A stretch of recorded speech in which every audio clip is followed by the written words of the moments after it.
ഒരു ദിവസം ശിഷ്യന്മാർ ചുറ്റുമിരിക്കുമ്പോൾ സൂഫി ഗുരുവര്യനായ ഇബ്രാഹിം ഇബ്നു അദ്ഹം റഹിമഹുല്ല ശാന്തമായി പറഞ്ഞു, അള്ളാഹുവിലേക്കുള്ള യാത്ര ഒരു വഴിയല്ല, അത് ഹൃദയത്തിലെ മറകൾ ഭേദിക്കുന്ന ഒരു യാത്രയാണ്.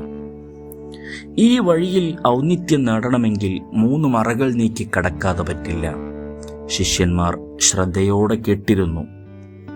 അദ്ദേഹം തുടർന്നു, ഒന്നാമത്തെ മറ, ലോകത്തിൻ്റെ അധികാരവും ശാശ്വതമായ രാജാധികാരവും നിനക്ക് ലഭിച്ചാലും അത് ഹൃദയത്തിൽ സന്തോഷം സൃഷ്ടിക്കരുത്.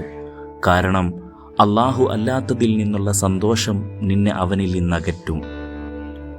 രണ്ടാമത്തെ മറ, അത്രയും അധികാരം നിനക്ക് കിട്ടിയ ശേഷം എല്ലാം നഷ്ടപ്പെട്ടാലും ഹൃദയത്തിൽ ദുഃഖമുണ്ടാകരുത്.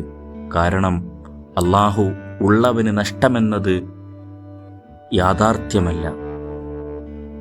മൂന്നാമത്തെ മറ, ജനങ്ങളുടെ പ്രശംസ നിന്റെ ചെവിയിൽ നിറഞ്ഞൊഴുകിയാലും നീ വഞ്ചിതനാകരുത്. കാരണം പ്രശംസയിൽ കുടുങ്ങിയ ഹൃദയം അള്ളാഹുവിലേക്കുള്ള വഴിമറക്കും. പിന്നെ മഹാൻ കൂട്ടിച്ചേർത്തു, ഈ 3 മറകളും ആരുടെ ഹൃദയം വിട്ടുമാറുന്നുവോ അവൻ നടക്കുന്നത് ഭൂമിയിലായാലും അവൻ്റെ ഹൃദയം അള്ളാഹുവിനോടൊപ്പമായിരിക്കും. ശിഷ്യന്മാർ മൗനത്തിലായി. കാരണം അവർക്ക് മനസ്സിലായി, സൂഫിയത്ത് പുറം ലോകം ഉപേക്ഷിക്കുന്നതല്ല, ഹൃദയത്തിലെ ആശ്രയങ്ങൾ ഉപേക്ഷിക്കുന്നതിലാണെന്ന്.